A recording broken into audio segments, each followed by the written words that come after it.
কালীগঞ্জ উপনির্বাচনে তৃণমূলের বিজয় উল্লাস।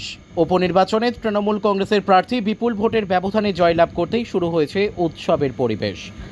সকাল থেকে ভোট গণনা শুরু হওয়ার পর থেকেই তৃণমূলের প্রার্থীরা এগিয়ে থাকার খবর আসতে থাকে। দুপুর গড়াতেই চূড়ান্ত ফলাফল স্পষ্ট হয়ে যায়, জয় নিশ্চিত তৃণমূলেরই। ফল প্রকাশের পর থেকেই কালীগঞ্জে শুরু হয়েছে বিজয় উল্লাস। দলীয় কার্যালয়ে মিষ্টি বিতরণ, পতাকা ফাটানো, ঢাকঢোল বাজিয়ে বিজয় মিছিল, রং খেলা সব মিলিয়ে এক আনন্দঘন পরিবেশ সৃষ্টি হয়েছে গোটা এলাকা জুড়ে। সবুজ সাদা পতাকায় ছেয়ে গেছে রাস্তাঘাট।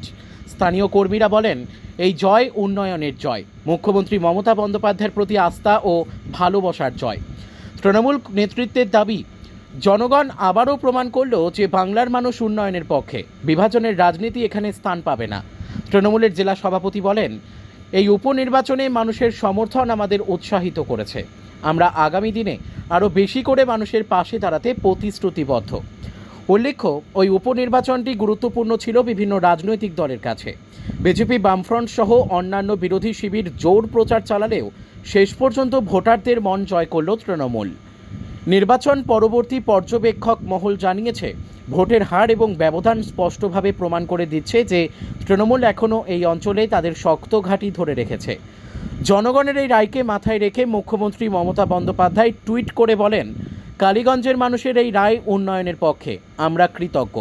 সামগ্রিকভাবে কালীগঞ্জ উপনির্বাচনের এই ফলাফল ফের একবার প্রমাণ করে দিল, রাজ্য রাজনীতিতে তৃণমূল এখনও যথেষ্ট প্রভাবশালী এবং সংগঠিত। দলীয় নেতাকর্মীরা জানিয়েছেন, এই জয় তারা উৎসর্গ করছেন রাজ্যের মানুষের উন্নয়নের স্বপ্নকে। ব্যুরো রিপোর্ট, আমাদের টিভি।